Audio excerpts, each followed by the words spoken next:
And here we are again for another end of the fast. That's right. We are at the end of our week. We are at the end of our fast. And we are doing a complete review of fasting right here. Right here. That's right. Here. And we are excited because if you are here, you have decided to do something amazing. You've decided to take charge of your health, and you've decided to do the things that you need to do to continue to be healthy over the long haul. Hey, if you're new to me, I'm Dr. Dwain Woode. That's Wood with an E. The E stands for endocrinology. Here I educate, I empower, and I encourage you to take charge of your health and your life, avoid complications, go to the next level. We're creating the life we've always wanted, and we are living, that's right, living limitless lives. We don't need superhuman strength.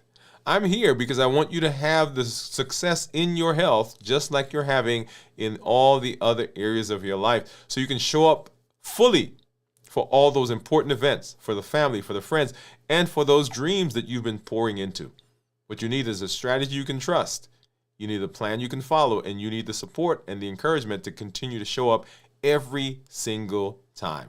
And that's what we're here to do as we move through this rest of this episode. I'm glad that you're here. Welcome wherever you're joining me from. If you are new, go ahead and put new in the comments, because I'd love to welcome you with a hand clap and some music,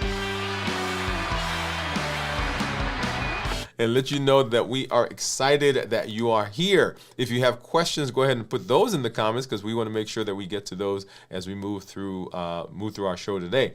Wherever you're joining us from, whatever platform, whatever city, whatever town, whatever village, and of course, whatever country you're joining us from, thank you for coming through and hanging out with us right now. So we've got some interesting things that we're going to do. I've got my monitors off to the side, and we're going to do something a little different today. But let me go ahead.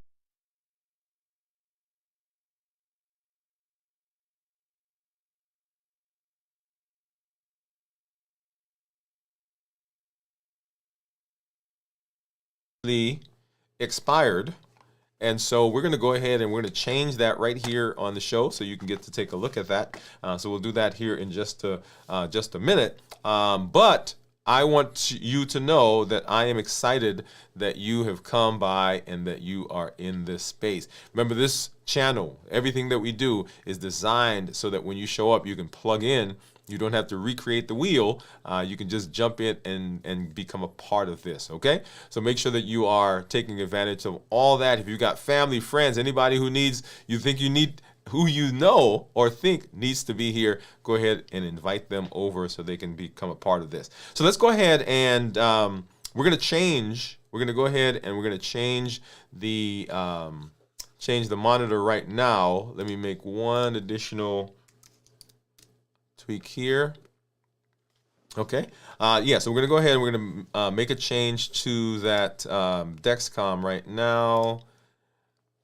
All right, so let's go ahead. Let's do this view. Get rid of the lower stuff.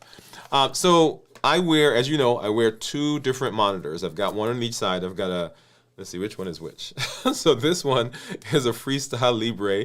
This is the Libre 3 Plus, and this one is a Dexcom G7. And so the G7s, the current ones, actually are 10 days. And of course, the Freestyle Libre 3 Plus is a 15-day one.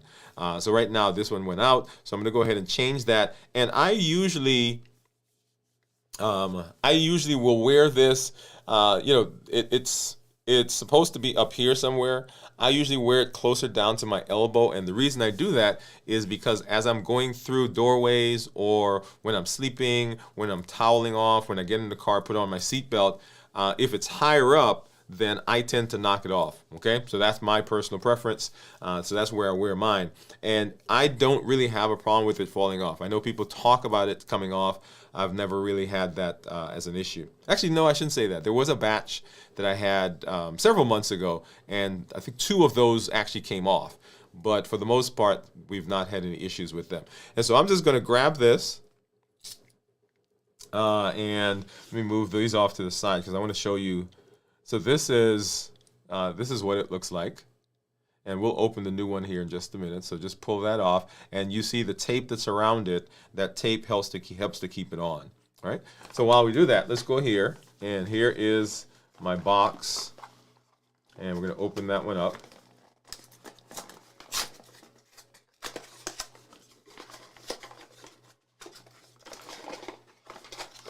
All right, let me see if I can get you a little better color. There we go. Maybe a little better.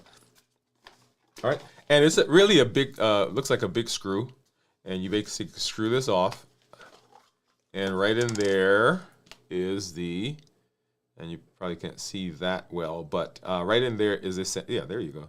You can see there's the sensor that's sticking up straight in the middle, okay? And the way I do this, and let's go back to this view, is a lot of times people will try to reach around and put it on. I find that that tends to put too much tension on the skin, and then you're putting it at an angle, and it doesn't do well for a lot of people. And so what I say is, if you make a 90-degree angle with your elbow, right there, and you find the spot that you want, and right about here, and this thing actually has a spring-loaded button. So if you when you press that button, it deploys the sensor into your arm. Okay. So basically make a 90-degree angle like that, and you find the spot where you want to put it. Place the sensor and hold it. I don't pop it in as soon as I put it. I find a spot, make sure that I'm comfortable, make sure that I'm not tensing up, because if you tense up, then the muscles are tight, and so you're going through tight muscles. So basically you want to relax as you're putting this on, and once you're comfortable, then you hit the button, and hopefully you'll hear. Let me put it over here so you can hear. Okay, so hopefully you heard that sound, and that's really the button deploying the sensor. And then I run my finger around the sensor to make sure that I can get a good get good contact there. And then let's go back over here. All right. So there's a QR code that's on the sensor, and it says start sensor. Is going to say use the camera. I'm going to say yes, and I'm going to go ahead and I'm going to scan that. There you go. And now it says that it's identifying the sensor. It says insert new sensor, which I've already done. So I'm going to hit the button down at the bottom. It says new sensor is inserted. And then that's the code that it's using to pair with this sensor. All right, so I'm going to pair it. And it says sensor is warming up. Sensor is paired. And you see there it's going to take 26 minutes for me to get my first reading. And then after that, it should last for another 10 days. Okay, so and that's the Libre goes on in a similar fashion, but they don't have the QR code. You actually have to take the phone and scan the device or scan the sensor itself, and then of course it connects, and then you're good. Okay, awesome. All right, so I wanted to make sure that I did that today, so you can see something a little different than we normally do. And I did that at the beginning because I want that to start warming up. So by the end of the show, we'll be able to get a number. You'll see how quickly that kind of goes through. Okay. All right, and then now let's go ahead, and I want to do a check-in. Right. So whenever we are fasting, whenever you're doing anything that you are working on improving, you want to make sure that you have a way of checking to make sure things are good. And so let's go ahead and let's do that now. So fasting. So, and this is really a kind of a feelings check-in, right? So how am I doing? How is my body doing? How am I feeling energetic and foggy in mind and so forth? And so that's what you're seeing there on the screen. And so number one, you probably heard me say, my physical, mental, and emotional. So these are the same categories, different words, but those three are three of the top ones of the domains of health. And we've done shows where we've talked about the domains of health. And really, we're looking at the domains of health to see, is this fasting having an impact? Here specifically, we want to know, how am I doing as I'm moving through the fast? So body, heart. Am I steady? Am I tired? Am I calm? Am I energized? And this morning, I'm actually doing pretty good. So I've been doing this week. This week has been one of those weeks where I've gotten good rest.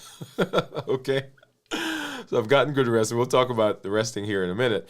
But I've gotten good rest, and So as a result, I'm feeling pretty energetic.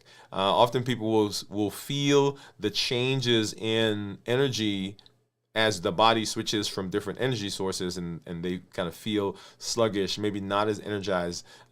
Maybe they feel a little bit more tired, but I've been doing a good job resting. And then how is my mind, right? So am I clear, foggy? Am I sharp? Right now, I'm pretty sharp. If you remember a couple weeks ago, I was ill and wasn't feeling good and kind of feeling foggy headed. None of that this week. So feeling pretty good and excited about the week. And which brings me to the mood. So are you peaceful, restless? Are you feeling grounded?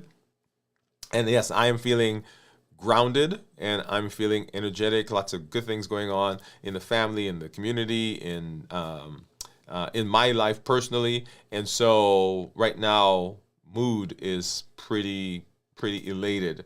And I got my labs back. I think I mentioned that we did blood work a couple of days ago, got those back, and we'll do a show where we kind of walk through that together, so we see what those numbers are. So anyway, so all of that comes together, and it really helps as we. Let me back up. Let me say it a little differently. So I mentioned at the beginning that the domains of health, these are 3 of the domains of health, right? Body, mind, and mood.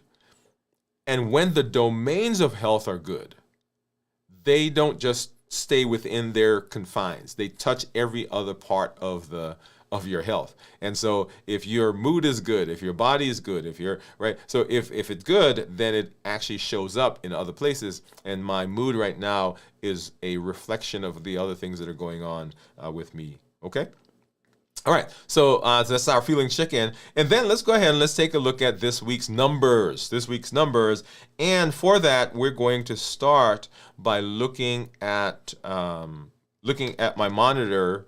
And let me go ahead and change back to, I'm going to change back to our Libre. Let's pull that up here really quickly. So this is my Freestyle Libre.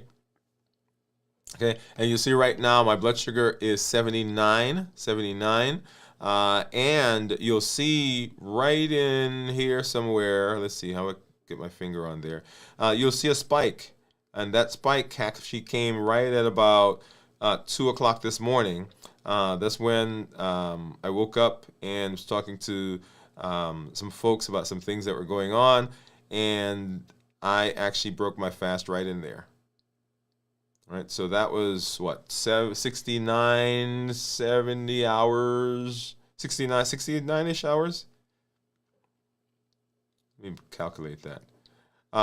And then you see that continues to drop and drop and drop and drop to where we are right now, down into the 80s. Okay, and so that's what my blood sugar is right now. We can't see what it is right now based on the Dexcom, because the Dexcom is warming up. But what we can do is we can go back and we can look at the summary report for the Dexcom. And so here we are at 14 days.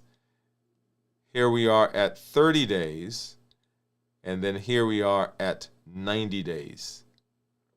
And the 90-day version is what we want to do, what we want to look at, because that is where we get our A1C from. Okay, so the A1C is based on a 90-day average. And so here we have 114 with a glucose management indicator of 6.0. And once again, like I mentioned before, we did get blood work, and so we'll take a look to see how that compares to what we've been seeing here on the show. That's a good one. You want to make sure that you catch. That. Okay. All right. And then let's go and let's take a look at what my monitors, my finger sticks, are right now compared, and we'll have to compare it just to the Libre, because as I said, the Dexcom currently is warming up. Okay. So let's go over and let's take a look at that. So here are my 2 monitors. I got my Keto Mojo and I've got my Clarity.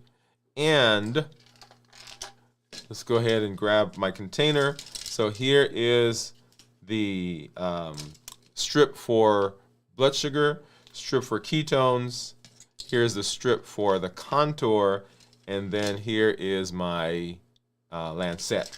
As you know, I don't use a lancing device, and I know I say that all the time, but just so you know, because sometimes there are people who see me doing that, like, oh, where's the lancing device? Well, I don't use one typically. I shouldn't say typically. I don't use one. I'm trying to remember if I've ever used one other than just learning how each one works, so I can talk to patients about them. I don't usually use them. All right, and so here is the strip for my Keto Mojo. Get that one in here, and here's the strip for my for the ketones. I'm gonna go ahead and open that up so we can have that off to the side, and grab my lancet, open that up, and this is the finger that I've been kind of picking on. So let's go ahead and we're gonna do that right there. Okay, ow. And hopefully, yeah, there we got a brisk drop. And let's go ahead and get this one going as well. And so 85 is what the Keto Mojo says right now. 87 for the contour. And if I go back over here, well, let's do this one. 82. So all of them are pretty close to each other right now, and of course we don't have the Dexcom.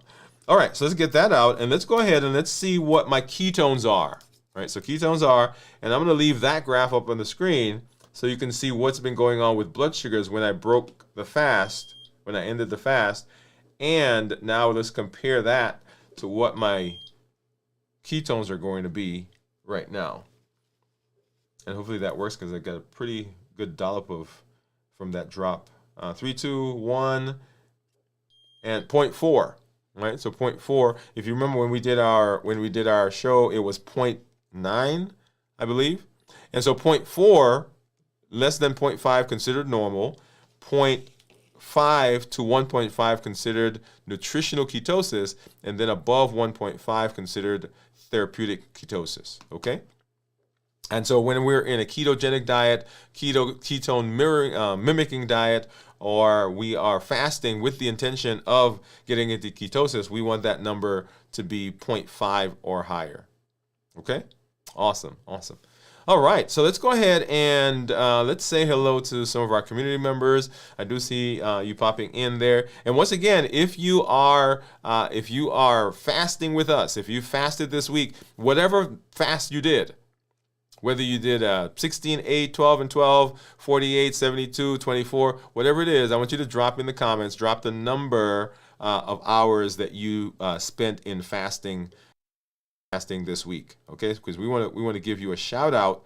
In our community meetup yesterday, one of our community members was telling us about the fasting that had been going on, and I was excited to just give kudos, right, for the journey that she's been on, and the journey really that we've all been on over the course of the time that we've been here together. Okay, so go ahead and I'm just making a change here to some things, but go ahead and drop that in the comments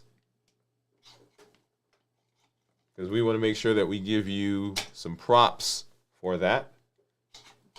And also tell us where you are. Tell us where you are joining us from. Let's see, I need to make one more change to that. Yeah, tell us where you're joining us from. There we go. And also the number of hours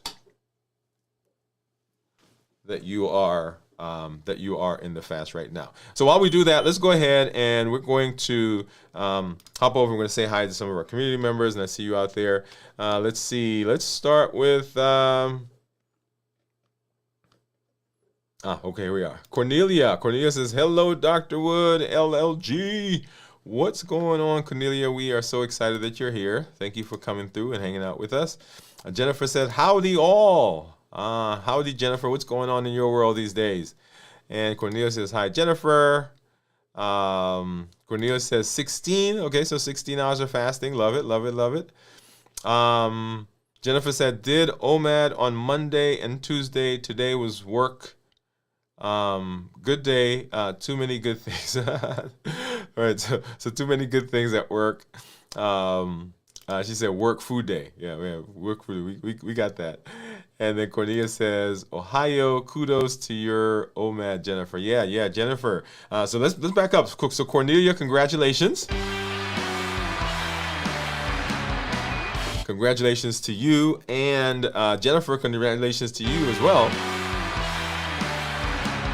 for all that you guys have done this week. That is an amazing process of walking through the fasting because once again, we're taking charge of our health. We're taking charge of those things that we need to do to be healthy. And it is an interesting process of walking through not just the fasting space, but the space that surrounds us when life is going on, right?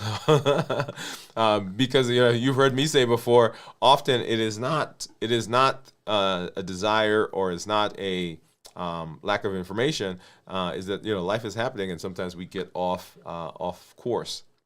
But yeah, congratulations to both of you for what you're doing right now. I've got to do one more thing here, guys, real quickly. All right. So always excited when our community is having good results and are having success in their health. And you've heard me say as we walk through this week that it's always a work in progress. So I'm excited for that. So let's go ahead and we're going to listen to our MOVE campaign. Right now, remember, moving is one of the pillars it actually encompasses two of the pillars of our health action plan. So let's go ahead and let's look at that right now. Metabolic optimization via exercise, one of those amazing things, places where you can have a tremendous impact on your health. Let's do that right now.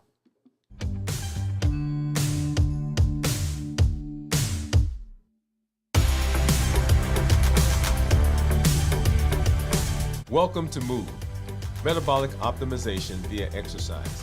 This isn't just about workouts. It's about moving your body, moving your habits, and moving your life forward.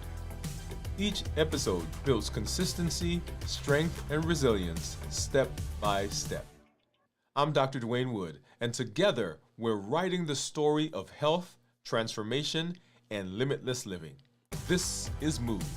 Let's get started.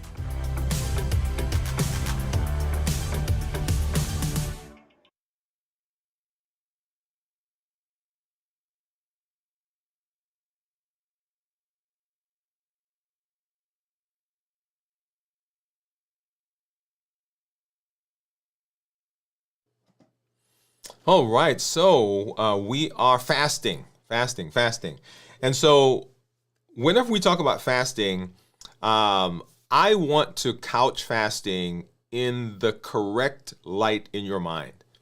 What does that mean? I want you to think of fasting not as a challenging, arduous process that you're going to bear your way through. I want you to think of fasting kind of like you think of your the vacuum at your house, right? The vacuum is simply a thing that fulfills a purpose. It is designed to solve a problem. Now, I remember when we had brooms, right? So you had brooms. I remember when we had the Bissell. You guys remember that thing? I remember when we didn't have a vacuum cleaner. And then, of course, vacuums are now, I remember the guy used to come around. You guys remember vacuum cleaner salesman, right? So there were people who used to come around and they used to sell stuff. They used to you didn't go online. But the vacuum has evolved, and the vacuum has evolved, but its function is basically still the same. Your car is designed for a purpose. it takes you from one place to the next. Now, you can use a skateboard, you can use a bicycle, you can use a motorcycle, or you can drive a car, or you can walk, really, right? Because you're going from one place to the other. But the vehicle is designed to take you from one place to the next. It is simply a device that does that. And so fasting is a tool. It is designed to treat or fix or to improve a process. It is not magic. Not at all.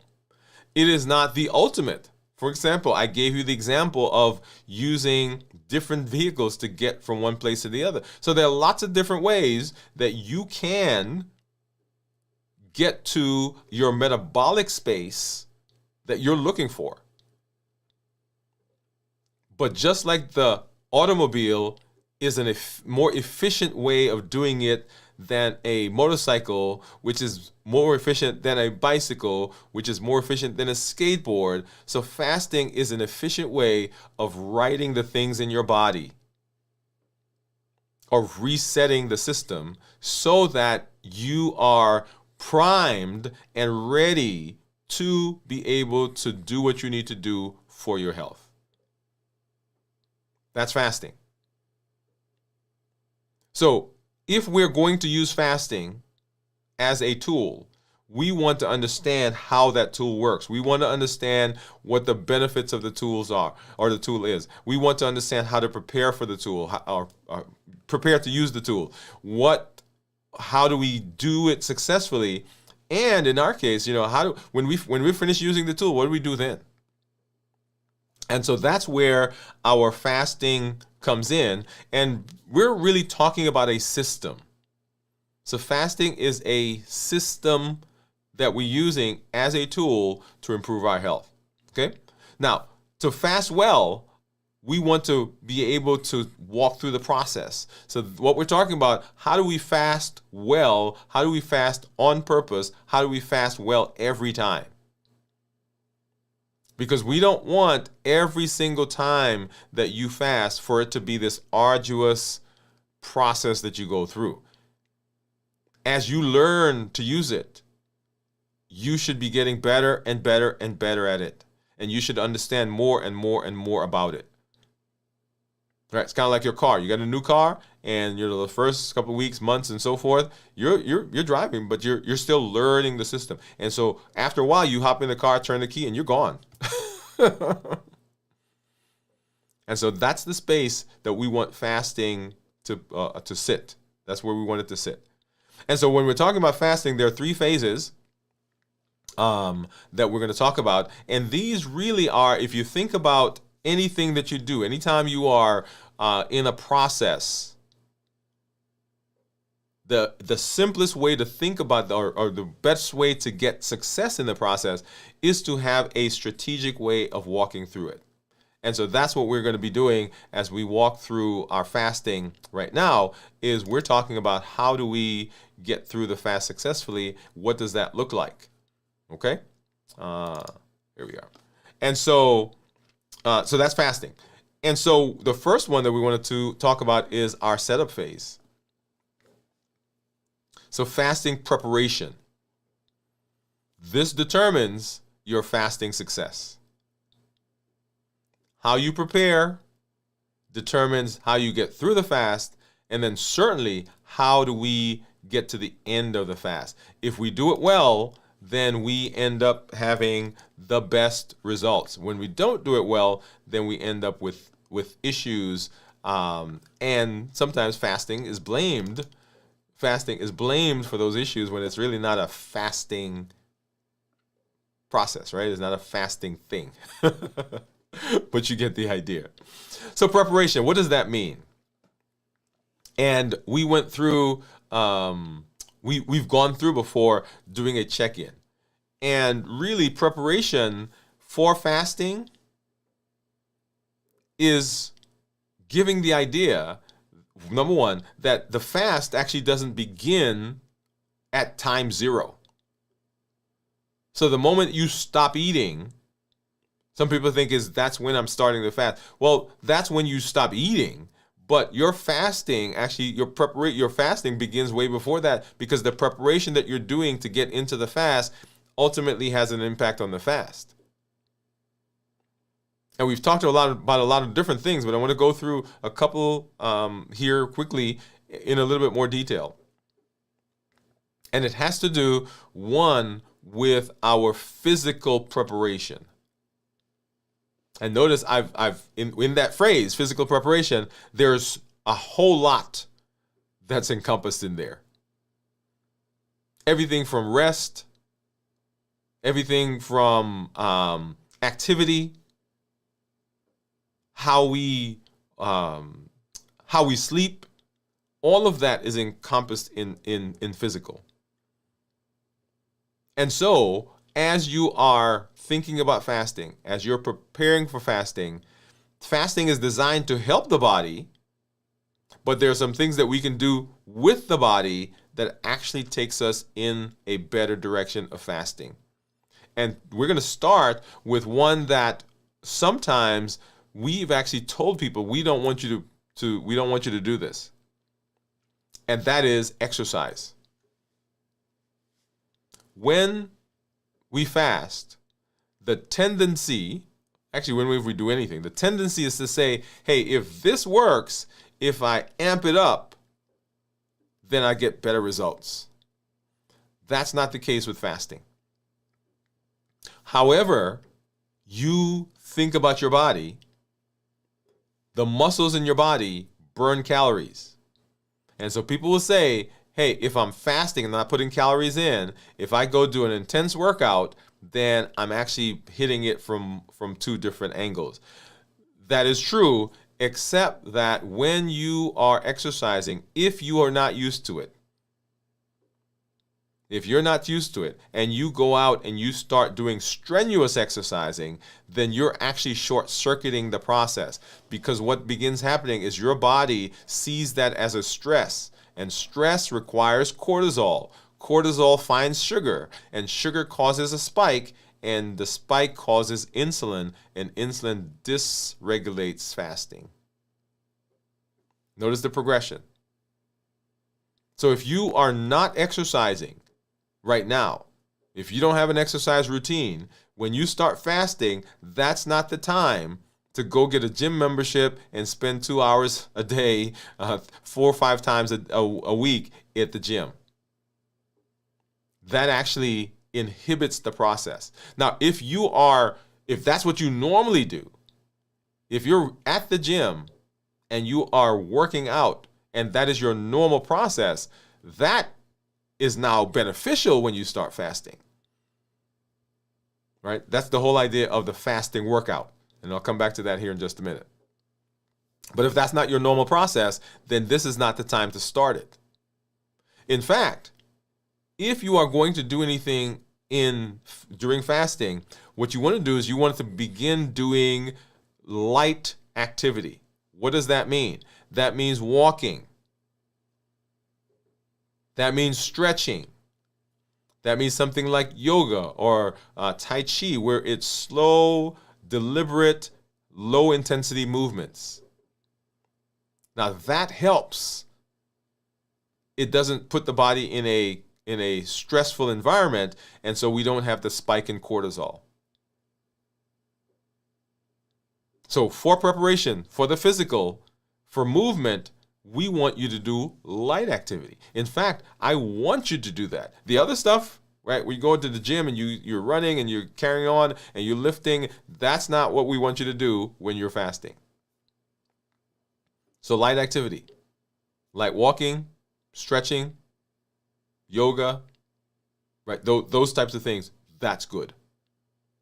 Now, I said I'll come back to the fasting workouts, and let's talk about that.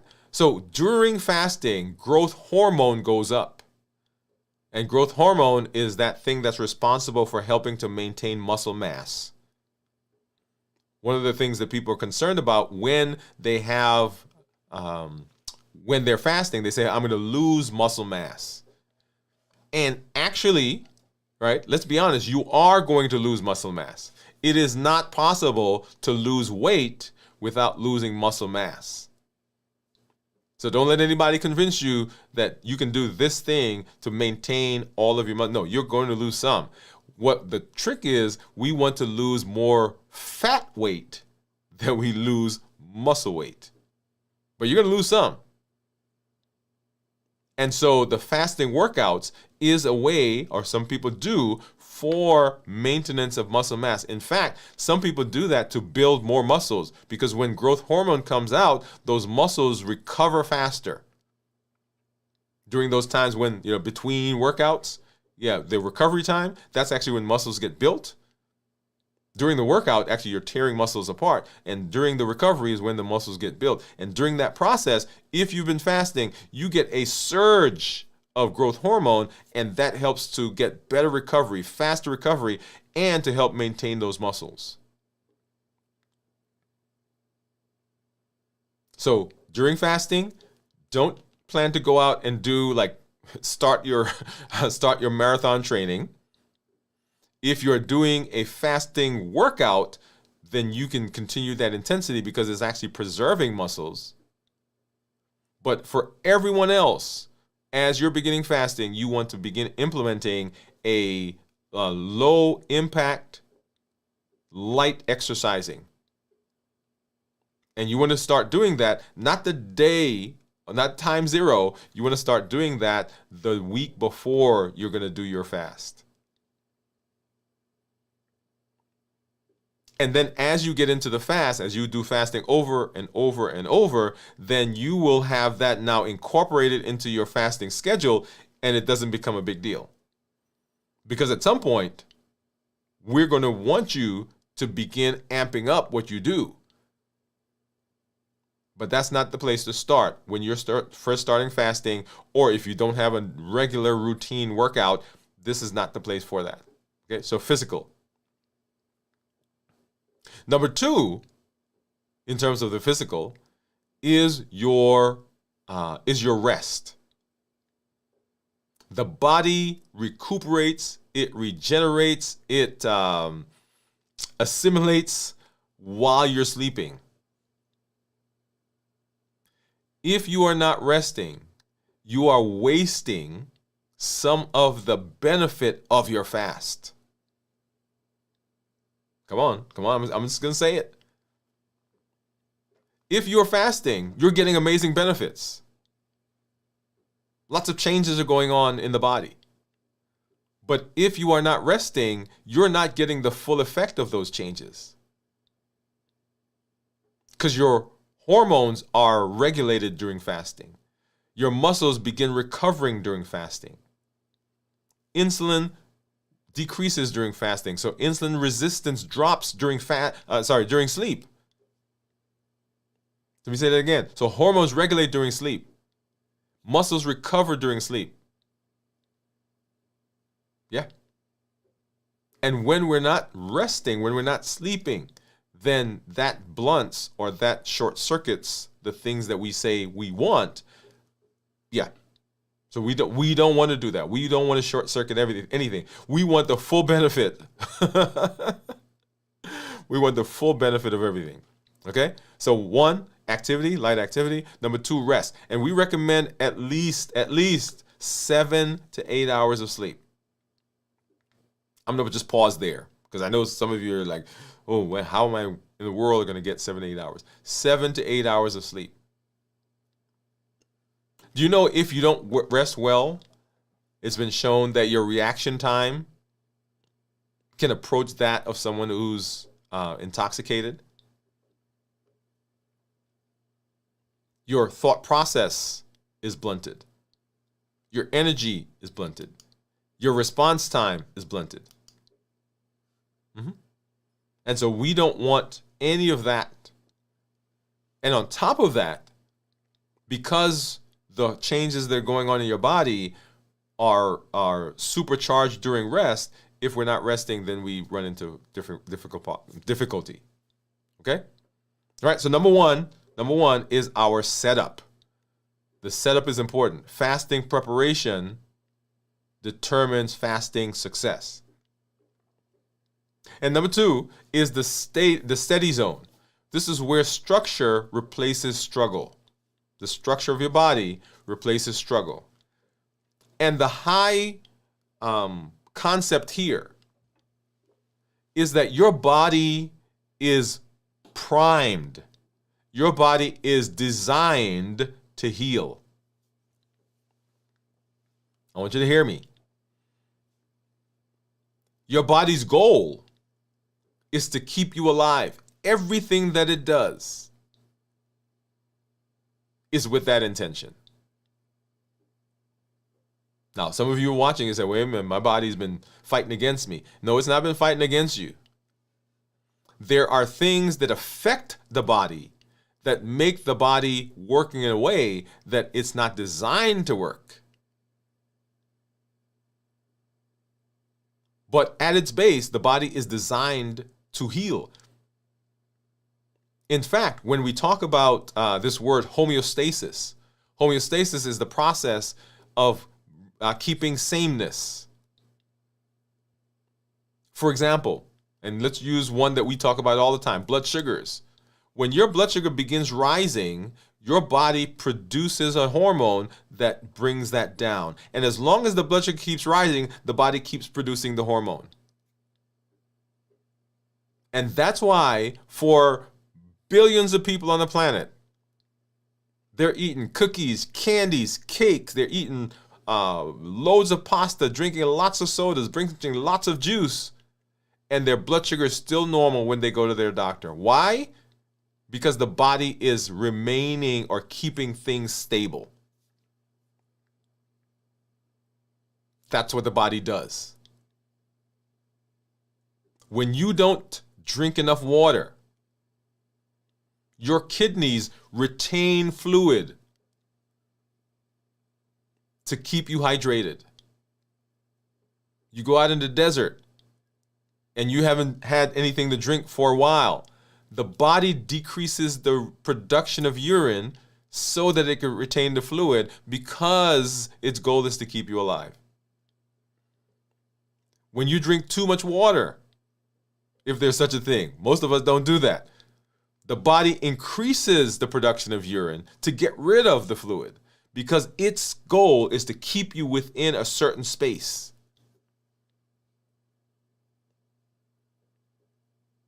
So if we can give the body space, if we can give it what it needs, time, the body will begin to heal. And so when we start fasting, the body initially sees that actually as a stress. So your cortisol level goes up. And it sees it as a stress because most of us, unless we've been doing the fasting for not just a long time, yes, if we've been doing on a scheduled, structured rhythm, most of us don't eat as simply as the body the body sees. So when you stop eating, the body's like not sure. It's like, well, are we getting some more food? I'm not quite sure. Let's go ahead and let's retain some of the food. Let's go ahead and let's decrease our metabolism. Let's go ahead and let's cause our cortisol to go up so that we go out and get more energy. But once it realizes that you are this is fasting, this is what we're doing. This is what we do now. It's not like 6 hours from now we're going to get some more food. This is it. That cortisol level actually begins going down. The cortisol goes down. When that goes down, the blood sugar comes down. And we're not putting any food in, so all of the mechanisms in the body don't have to spend time processing the food that you're continuing to put in. What it's doing at this point is it's burning up the calories and the food that you already have given it. It takes 24 to 36 hours, somewhere in there, for the body to use up the glycogen that's in the liver. So when you eat today, the food that you eat today, the carbs that you eat today, they don't go away for the next 24 to 36 hours. And so when you put more in, what has to happen? The body has to figure out quickly what to do with the excess. Think of being at your house, right? Think of being at your house. And we had in our yard, we bought some mulch, and I was excited because we went down to a local place. Because usually I go and get the bags, right?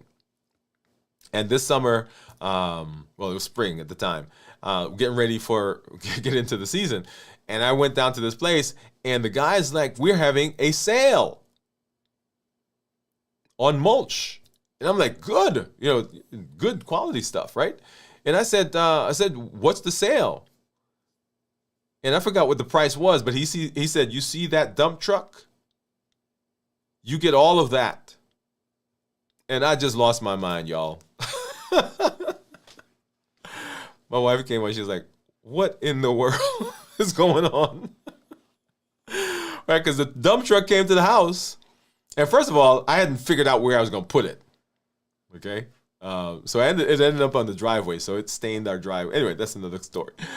So the guy comes in, and he's dumping this mulch on the driveway. I was like, "Yeah, put it right here." I put a tarp down, but it was so much that it overflowed. So he said he's dumping it out, and it just kept coming. Because I was like, "Okay, is that it?" He's like, "No, there's more. It's the whole truck." And sometimes that's what it feels like to the body. We just keep putting stuff in, and the body's like, I still haven't figured out. Not figured out. I still haven't dealt with the stuff you put in the last time. So when we give the body space, then the body's able to do what it needs to do to regulate itself. Okay, so number one, cortisol. So during fasting, cortisol comes down. When cortisol comes down, then we are not as anxious. Our blood sugars begin decreasing. We're not as insulin resistant, meaning that the body is able to use the insulin that we have on board more effectively.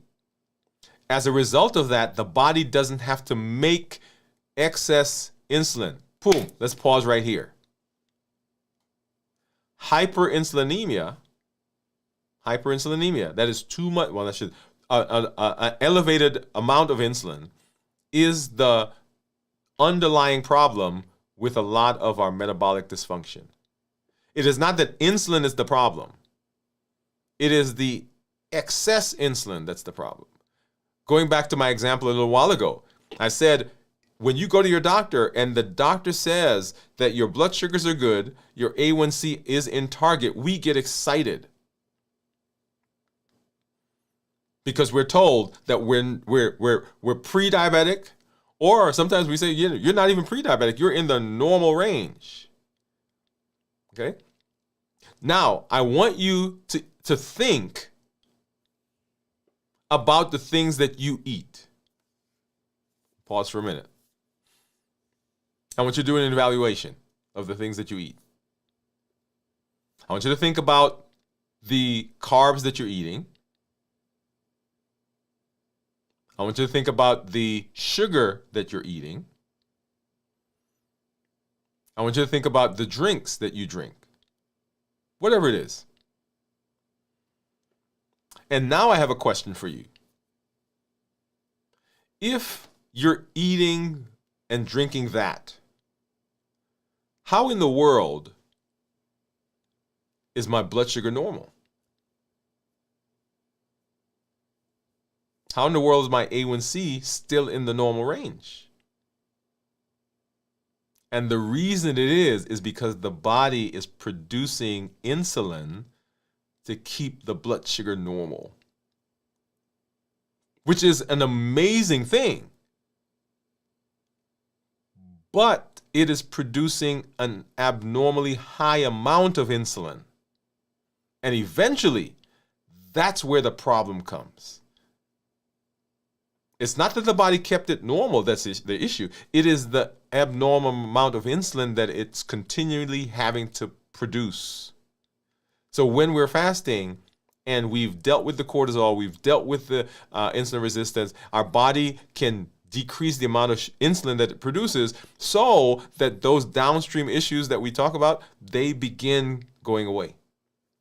or at least begin improving.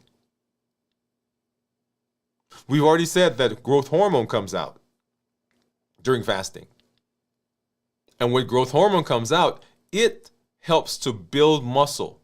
It helps to retain muscle. It helps muscles to become recover better and faster. And metabolically active muscles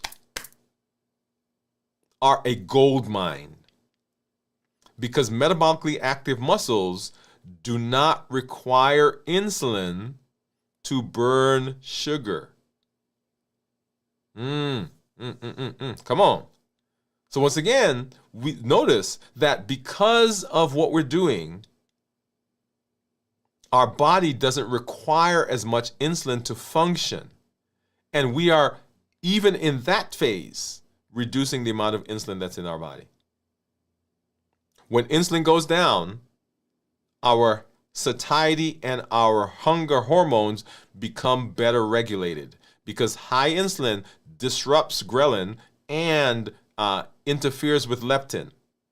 Those are the hunger and the satiety hormone. When ghrelin goes up, it says, hey, go eat. When leptin goes down, it says, go eat. And so when insulin decreases, then the ghrelin says, okay, we're good. And the leptin says, we're good. All that happens during fasting. So there's this symphony of hormones that's going on. So that's the physiology. Now, how do we get through the process? Because we will feel changes.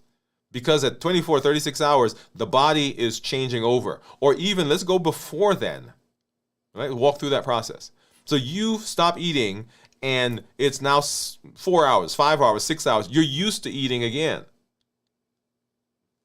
And I've had people say to me, how do I get through that process? Because my brain is going to want to eat. And we talk about it, right? So habits. And I've had people say, yeah, well, okay, I understand that it's a habit. I grant that. And I'm working on breaking the habit, but how do I get through it right now? And we get through it right now by doing some simple things. First of all, acknowledging it. I'm hungry. I feel like I have to eat. It feels urgent. It feels like if I don't eat, I'm going to die. I'm getting a headache. My heart rate's going up. I feel dizzy. I feel like I got to get something to eat. Number one, acknowledging it. And acknowledging it says, not that, okay, this is a real thing. I say, okay, this is happening. I'm going to go get something to eat. But this is not true hunger. Now, the first time you probably could get something to eat.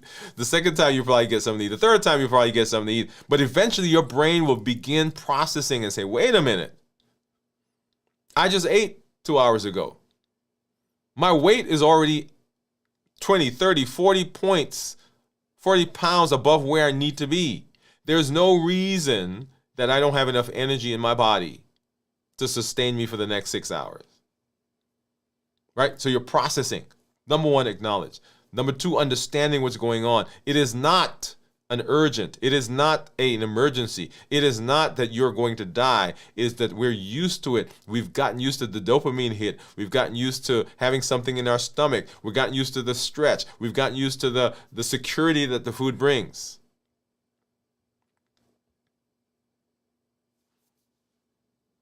So acknowledge, understand. And then number three is do something different. Move a muscle, change a thought. Some light exercise, light walking. Get up, move from where you are. Don't tell yourself, okay, I've got to not eat for the next 12 hours. I just have to not eat for this moment. I can come back and eat in a minute, but for right now, I'm not going to eat. Let me go walk. Let me go to get something to drink. Let me go distract myself. Let me, and I love drinking, I love carbonated stuff. Yep. So I drink a lot of zero sugar beverages. Whole nother conversation. Because it gives me the burn, it gives me the taste, it helps to the bubbles fill my stomach. I get the stretch. So the goal is to do things that will help you through the process. So we're not fighting it. Understand that it's going to come. It's happening. Even if you've been fasting for a long time, it's going to come because it's a habit. But what structure do I put in place to kind of get me through that? Right? So that's that process. How do I get through that? The next thing is to make sure that you're hydrated. Make sure that you are drinking enough coming into the fast. Once again, going back to the preparation, coming into the fast, so that during the fast, you're not mistaking dehydration for hunger.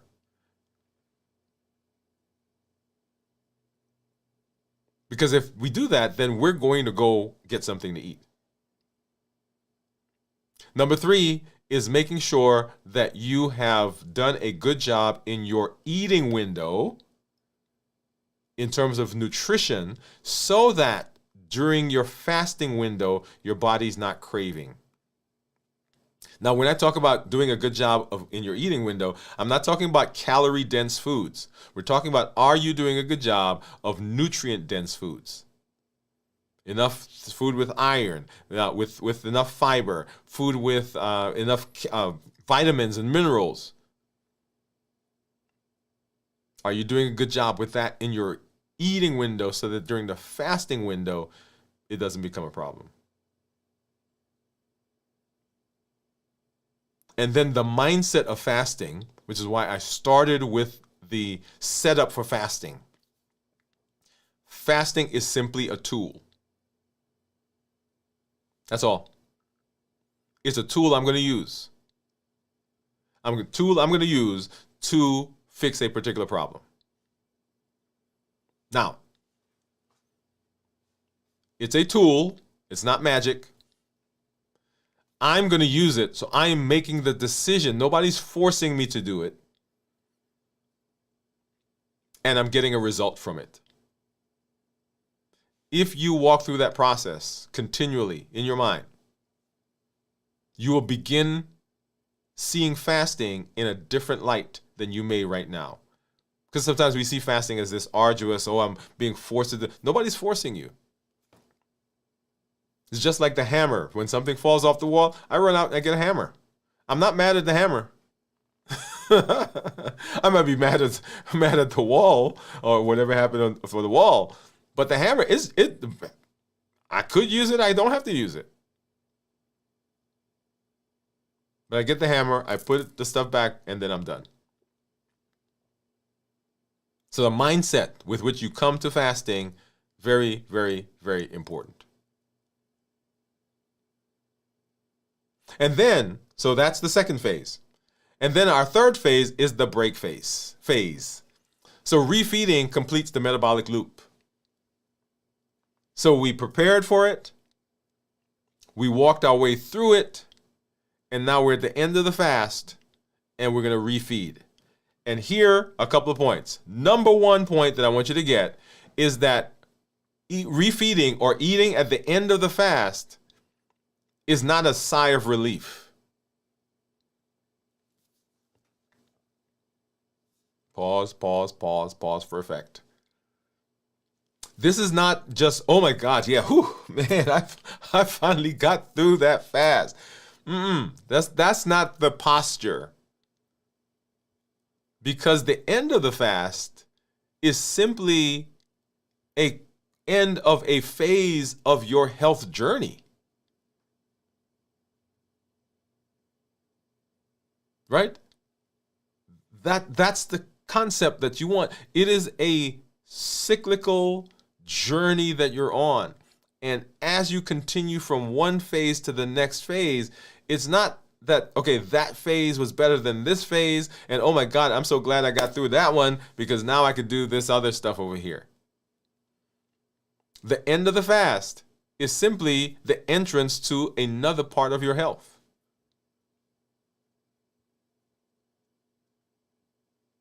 And the way that we end the fast is important, okay?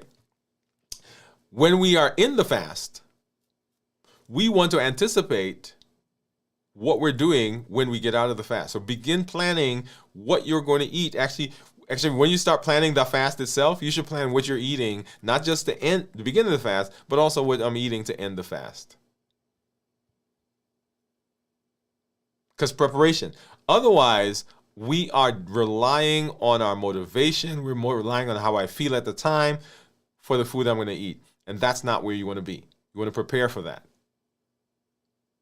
I'm not going to talk here about our default meal, but that is a concept that you want to make sure that you get ingrained in yourself. What is my default meal? What is the thing that I'm going to be able to create wherever I am? It doesn't matter where I go, who I'm with, whatever restaurant, whatever place. I have a concept of what my default meal is, and I'm preparing my meal as close as possible to that. Notice I said as close as possible to that. So when we talk about our meal, the meal that we eat to end the fast is just like the meal that we eat to start the fast. It's just like the meal we eat when we're not in a fast. Isn't that cool? You don't have to process. You don't have to think. It's the same thing, which is why I say that the breaking of the fast is simply a continuation. It's another phase of what we've been doing. So we're going to prioritize our food. Whole foods. Minimize the processing. We're going to make sure that we're not having any excess added sugar. Lean protein. Healthy fats. Starchy and non-starchy vegetables, leaning more towards the non-starchy vegetables. Appropriate portion size. And make sure that it's tasty and it's flavorful. The food that we eat at the end of the fast sets us up for success during our non-fasting window. The thing that you eat when you first break the fast is going to be the thing that you probably crave for the next 36 hours. If it's highly sugary, then you're right there causing spikes in blood sugar. Spike in blood sugar causes insulin to come out. Insulin dysregulates metabolism. Insulin puts on weight, stimulates your appetite, and it dysregulates the hormones once again. So you want to make sure that you're doing in the breaking of the fast the things that help you sustain the benefits and not undo what you did while you were in the fast. So once again, whole foods. Foods as close as possible to when they were grown or made. Whole foods. Minimize processing. So if you have a choice, something in a can or something off the shelf, well, not off the shelf, but in the produce section, yeah, that's what we want. No added sugar. You can go to the store, you can buy some orange juice that's in a carton that says, 15 grams of carbs per serving, no added sugar. Right next to it is something that says 15 grams per serving with 4 grams of added sugar. You want to get the one that does not have the added sugar. Notice, we're not saying that you can't drink orange juice or apple juice or whatever your juice is, but we want the one without the added sugar. Lean protein and healthy fats. Lean protein. Protein, when you eat protein, it helps by producing something in the body called protein YY. Protein YY slows the GI tract. It sends a signal to the brain that you are full. So protein, great to include in that meal. Healthy fats. When you eat fats, they help the body produce something called cholecystokinin. Once again, slows the GI tract, keeps you fuller longer, and also helps to send a signal to the brain that says, I'm full. So it helps to maintain your satiety as you are getting into the eating window. Starchy and non-starchy vegetables. Because what we're trying to do is we're trying to decrease the spike in sugar. Non-starchy vegetables tend to have more fiber. The fiber helps to blunt the absorption of carbohydrates, makes you feel fuller longer, makes your body, makes your stomach stretch, so that the signal goes to the brain, hey, I'm full. Portion control. Often it's not that we're eating the wrong thing, but we're eating too much. Like, man, that's good, so I'm going to eat the whole package. I'm raising my hand because I do that. Oh, they say this is good, so come on, let's get with it. Well, portions. We went to, we were in Paris sometime earlier. Trying to think of the month. But anyway, we were in Paris. I went to a restaurant, and we sat at the restaurant. It was a good restaurant. We paid a lot of money. And I got up my plate. And I looked at the plate, and I thought to myself, whoa, where is the rest of the food? Because I'm so used to the portion that we're used to. So portion sizes. Make sure you're eating portion sizes properly. And then you make sure it's tasty and flavorful, y'all. Make sure that the food tastes good, because I've had some food that they said was healthy, and I tasted it, and I'm like, man, if this is the healthy food, yeah, I'm not sure if I want to eat this. Because your brain is going to revolt. Now, there's a whole, and we did, a while ago, something called Sugar Busters. That's a course that we did, a session that we did, 15 days. It takes about 15 to 20 days to change the palate.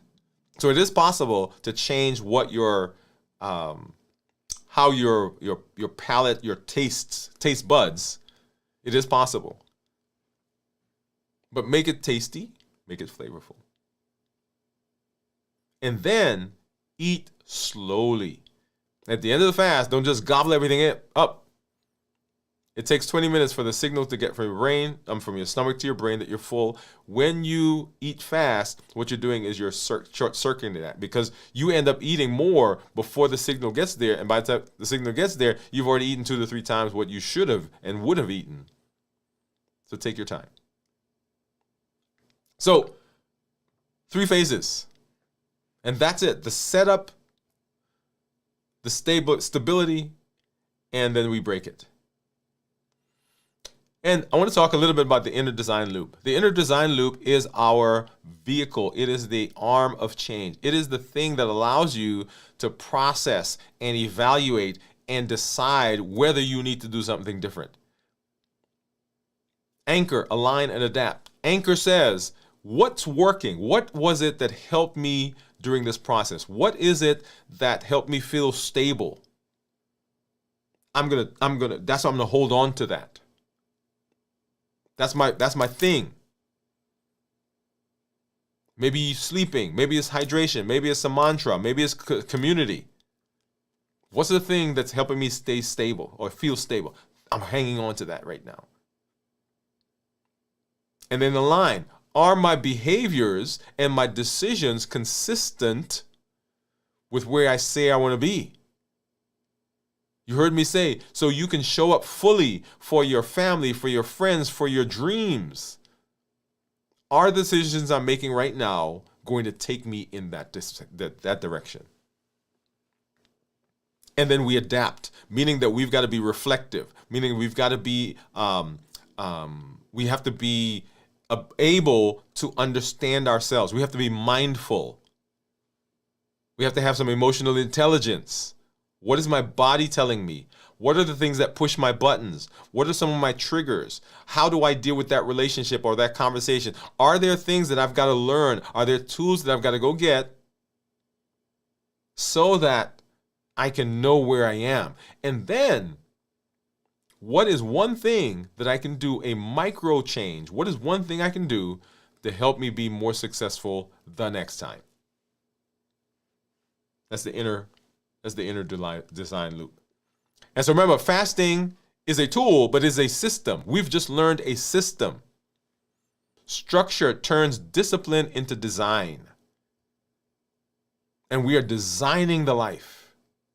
We're not trying to bump into the life or just find our way into life or dream our way into life or stumble into the life. We are designing it. And when we do that, we are becoming and we are doing the things we need to do. So we design the life, we build the health, and we live a limitless life. You want to make sure that you continue to understand, continue to grow in fasting. We'll continue going through this and continuing to understand more and more what this amazing tool is. Join us the next time.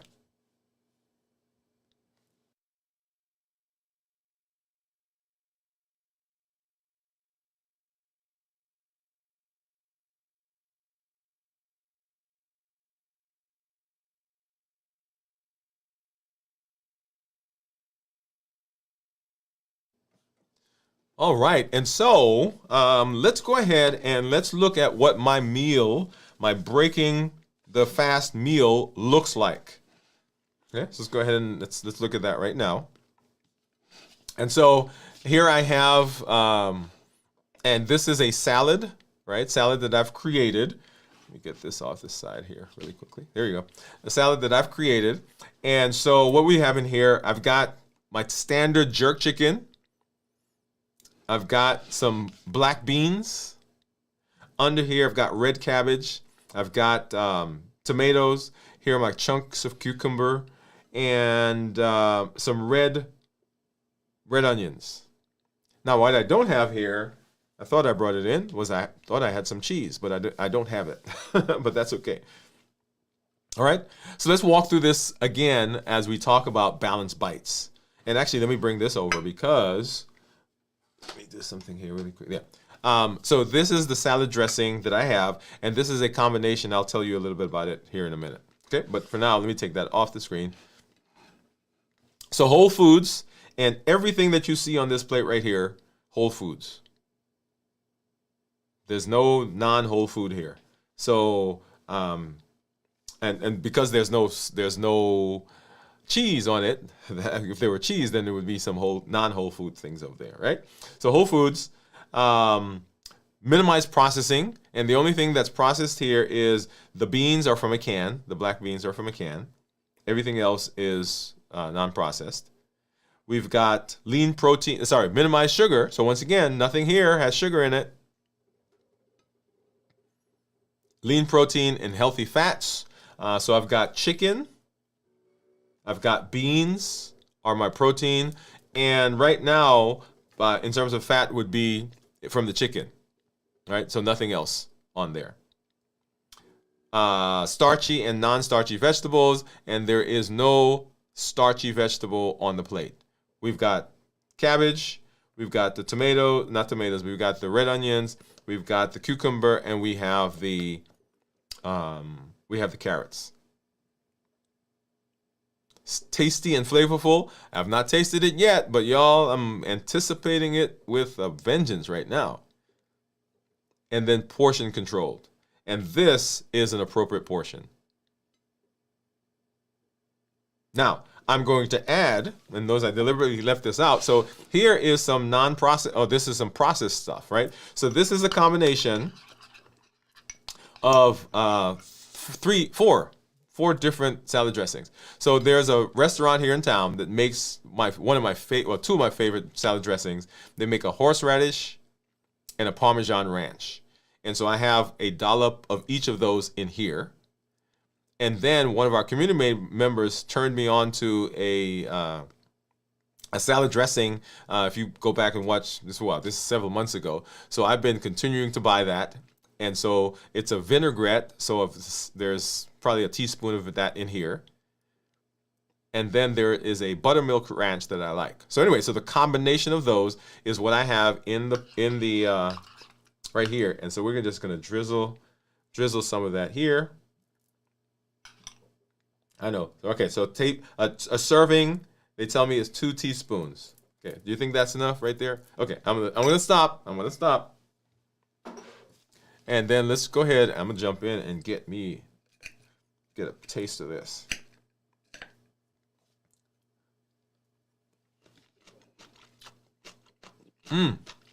Yep.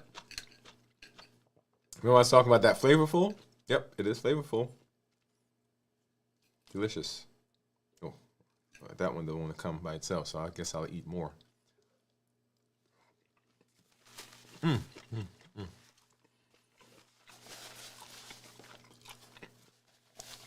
Now, I've updated my jerk chicken recipe recently. So,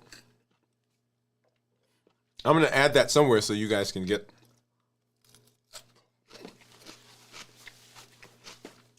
that.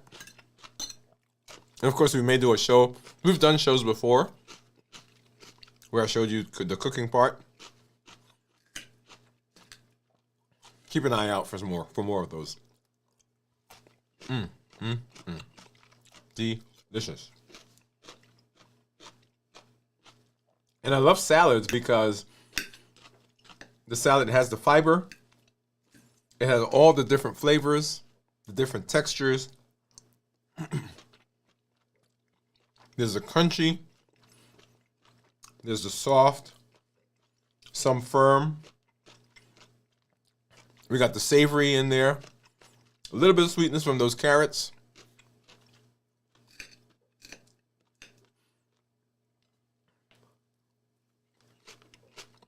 And then the red onions that gives just almost a slight burn. I guess is what I call it. Those of you who are food connoisseurs out there, what's that called? Very good. Okay, a couple more bites and then we'll go. So, what are you using to either start your fast or break the fast? Drop that in the comments. So what are you breaking the fast with? What are you starting the fast with?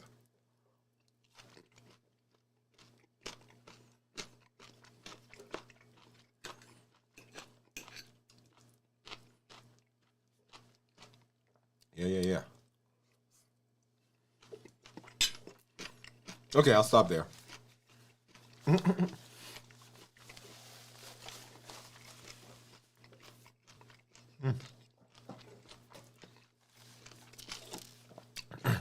All right. So one of the big things that you hear me say all the time is that I teach in a certain way. Whenever I'm talking, I think in three words: educate, empower, and encourage. We educate with the shows, we educate with the blogs, we educate with the with all the things that we're doing here, right? We educate, we empower with the tools that you're learning, and we encourage with the community that you're part of. And it has been an amazing process. We continue to see amazing results personally as well, and with what you're doing, right? Because I get those messages, I get those in our community meetups. We hear people talking about the benefits that they're getting, and not just in the metabolism, but in so many other areas in terms of the domains of health. So I want to make sure that you are continuing to work through that process. When you show up, when you come, I want you to become an ambassador for health.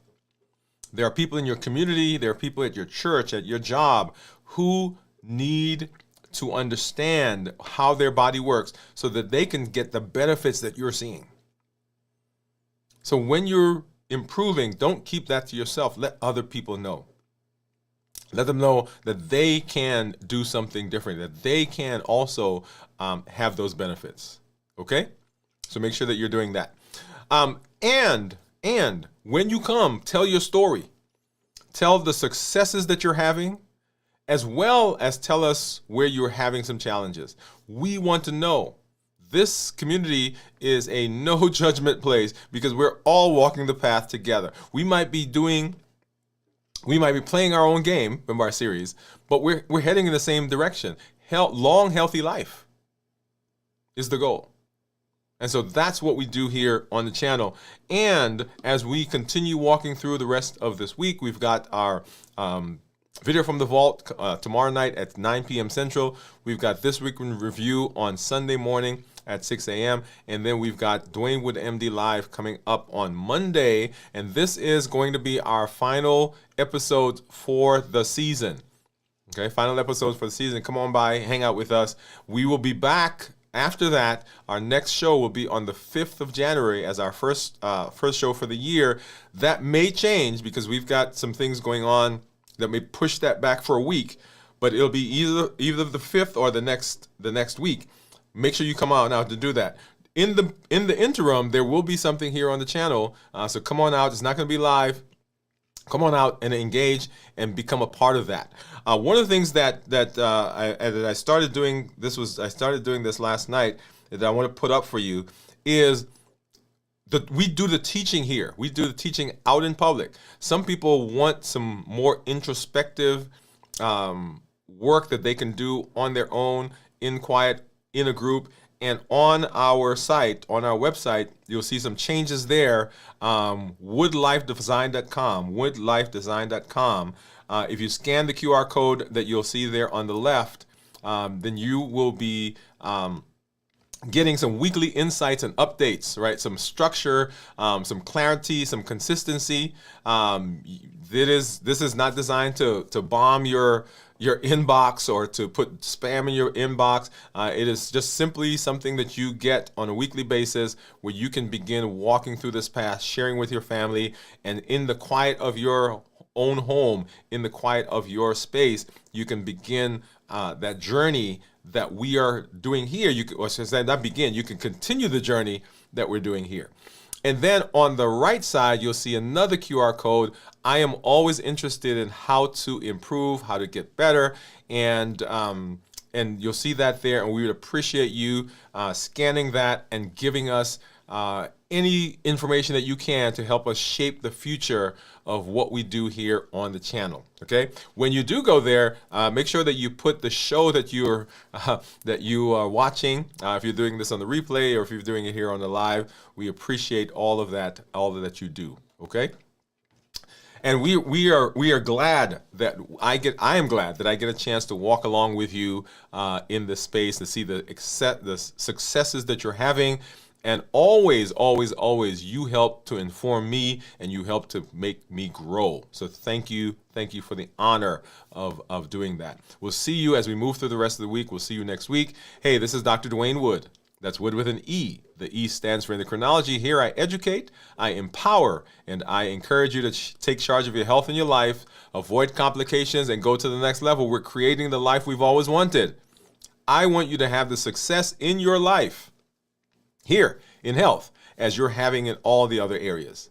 So you can show up fully for all those important events and important people in your life, your family, your friends, your community, and so you can begin enjoying the dreams that you've been pouring into. Remember, you don't need superhuman strength. What you need is a strategy you can trust. You need a plan you can follow, and you need the support and the determination to keep showing up every single time. We'll see you later. Have a great weekend, and we'll see you as we move through the rest of the week. Let's go ahead and we're going to listen to that MOVE campaign one more time, and we'll see you in the space. Bye-bye, everybody.